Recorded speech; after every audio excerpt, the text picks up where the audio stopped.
All right, let's jump into quarterbacks though, because we got a big show to get to. And I think I want to talk about a lot of players on the show because I feel like through 4 weeks, we finally have enough data to really kind of dig in. And we have, defensive data. We have, all kinds of, and there was a lot of injuries. Got some rookie quarterbacks playing. So a lot of things happening in the National Football League. So let's start at quarterback, top 5.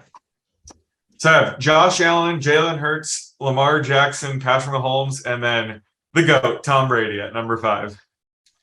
I have the exact same top 5, except I have Jackson number 2 still, and Jalen Hurts number 3.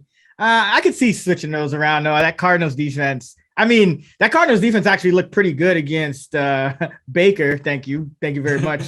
But I could see myself switching that. But either way, still got Allen here and Brady. Yeah, I see him at. I guess we'll talk about it. But yeah, I think we're a little higher on him. But who are you high on at quarterback this week? Well, let's just start with the GOAT, I guess. So I have Tom Brady inside my top 5. Looks like consensus is QB 8. But it's huge getting both Mike Evans and Chris Godwin back. And also, he got back his left tackle, Donovan Smith. So while they suffered that brutal loss on Sunday Night Football against the Chiefs, I looked for Brady to bounce back this. I mean, he had a good game, but, I looked for him to take out his frustrations on the Falcons this week. And they could be, have a pass-heavy game script despite, being 8-point favorites. But the running game has looked really bad lately, so I could just see them leaning on Brady in the passing game with everybody healthy this week. So Brady could go off, so that's why he's inside my top 5. And then the other QB I love is Teddy Bridgewater. I have him at QB 13. He's my favorite streamer this week. Looks like consensus is QB 24. I can't imagine it's going to stay that low, but he's one of the better backups in the league, and he's very much a system quarterback, and he will be taking over a system under Mike McDaniel that has turned Tua into, a legit QB1 option this year. And it doesn't hurt that he has one of the best wide receiver duos in the game with Tyreek Hill and Jalen Waddle. So we already got a sneak peek of it last week. He put up over 190 yards at the touchdown in just over 2 quarters of action. So this week against the Jets, he is definitely a fringe, low-end QB1. So I love Teddy Bridgewater this week. Yeah, I love Bridgewater as well. And to your point, not only is Bridgewater like a great backup, but he's great on the road in his career. And this has spanned like multiple teams all time in his career. He is 24-6 against the spread, covering by an average of 5.2 points per game. So the Dolphins are like 3-4 point favorites. They have one of the highest implied totals on the road this week, around 24 points. But if you factor in that Bridgewater, they may end up covering by like 5 points. I mean, you can see the Dolphins still put up a good number here. On the road against the Jets, who, by the way, are somehow 30th in pass defense DVOA, even though they got a defensive head coach and some talented corner. I like their cornerback play. I mean, they're going to need all they can get this week against Waddle and Hill, but I think Sauce and Reed are pretty good. So it's weird that they're still kind of sitting at the bottom of the league in all the pass defense metrics. I like Brady as well, though. To your point, Atlanta has the 3rd lowest pressure rate. So they're not going to get home. I mean, they're giving up the 8th most pass yards per game, but like third lowest pressure rate. What's going to happen. They are going to go pass heavy because they're not going to feel like they're putting Brady at risk. So I have Brady for 282 yards and 2.1 touchdowns this week. And one more I'll mention. I think I'm going to be on an island here, but hey, got to get ahead of it with these rookies. I got Kenny Pickett up at QB 17. He's the QB 29 consensus. And I think I know the reason. It's because my rushing stats for him are a little bit higher than consensus. I have him projected for about 28 yards on the ground and 0.2 touchdowns. I think he's going to scramble a decent amount.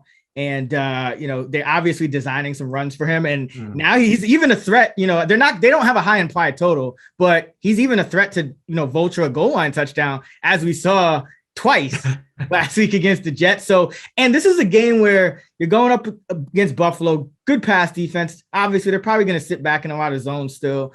They're still not fully healthy, but, it's a 14-point spread. You could get some garbage time stats in this one. So, I think I know what you're gonna go for the props. So I won't mention my numbers, but I did write them in the outline, so you do have an idea of where. Yeah, it must be higher than mine if you have QB 17. And you said his rushing touchdown projection Was 0.2 or 1.2? Oh, okay.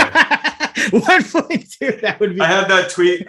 Kenny Pickett had more rushing touchdowns than Jonathan Taylor, Alvin Kamara. I forgot who else was there, and Josh Jacobs. But Jacobs scored a touchdown. So, but either way, Kenny Pickett. Yeah, I love his rushing upside. Mid-20s is fair. I think I have him like high teens, but I could certainly see him running loose, especially against the Bills, who should be able to get some pressure against him. So, yeah, I love his rushing upside for sure. Yeah, we'll see. I'm usually that's where I'm usually off from the market the most on rushing stats for quarterbacks, because I project them, I think, a little differently than most. Like, I separate out scrambles, non-kneel down design runs, and then kneel down. So it's like, there's a lot going on. But rushing metrics for quarterbacks are pretty sticky once, so like, seeing what he did in that, time he came in the game was pretty encouraging. But who are you low on? I'm low on Carson Wentz. I have me too. I've been low on Carson Wentz for years. Yeah, well, we know that. But last week, ECR, I was like -7 or 8 against him. I didn't understand it, but now I really don't get it. The ECR for him is QB 16. Can you help figure that out with me? But I have him QB 23. And, it's especially concerning that he could be without very talented rookie Jahan Dotson this week. It sounds like he could miss 1 or 2 games with his hamstring injury. So who the hell is he going to throw touchdowns to? I mean, 4 of his 8 touchdowns have been to Dotson this year. So losing a weapon like that when you're already pretty bad has got to hurt. So he's still, low 20s for me. So I treat him like a, low end QB2. He has some nice rushing upside, but why is the ECR still so high on him? I don't get it. I think what's going on is that we're 4 games into the season, and I think what's happening is people are using they're overweighting this season's 4 games, and like, because he's averaging 258 passing yards per game, right? Yeah. But in my projections, I have him for 228. So like that's 30 yards below his season average. I'm not sure where you have him, but I think that's what's kind of doing it. I'm guessing most people have him closer to 250. Yeah, I guess any quarterback that's faced the Lions this year, you kind of have to throw that game out because that might skew things a little bit north. But I mean, he did good against the Jaguars, which turns out that was a pretty tough matchup. Faced the Eagles and Cowboys, but yeah, I agree. I think maybe people are overweighting the first 2 games for sure. I mean, he's averaging 9.6 yards of completion. So like that's if you expect him to complete 21, 22 passes. You're not getting anywhere near 250 yards. All right. I'm low on Wentz as well. Not as low. I actually have him QB 21. So, I mean, we're both lower than consensus, but I'm actually going to go with the guy who, everyone's been showing a lot of love to lately. I think we showed love to him last week, Jared Goff. I think this is the week you want to get off the Jared Goff train. No. Just like Sean McVay did. And, you don't want Goff against Bill Belichick in Foxborough. We didn't want Goff against Belichick in the Super Bowl. We don't want Goff against Belichick. There's somehow an underdog in this game, even though the Patriots probably are starting Bailey Zappi.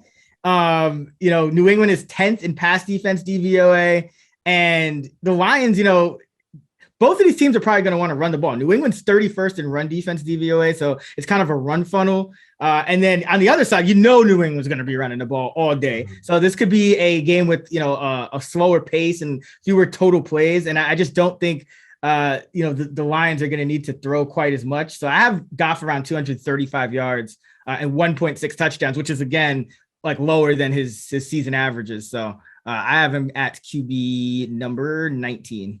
Yeah, I didn't realize I had him pretty low too. I have him QB 17. And to be fair, we started the week off pretty high on him. I thought Amon-Ra was going to play. I thought DJ Chark was going to play. And then I lowered him, unfortunately, before Sunday. But sure enough, just that defense kind of helped Jared Goff having to keep throwing the ball. But we were both very high on him heading into the season. He was being drafted, outside of the top 25. So that looks pretty smart now. But yeah, I'm with you there. I didn't realize I had him outside the top 15, but yeah, that certainly makes sense. All right, who you got for quarterback prop? We got to go with Kenny Pickett passing yards at Buffalo. I mean, it's a tough matchup. They should be trailing. Love the weapons there. So this is a very tricky projection. I won't let what you said about him influence my number. I'll just give it to you straight up, and here we have to think about it. But I'm going with 230.5. What do you got?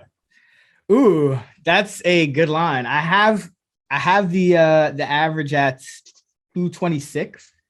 Oh, okay.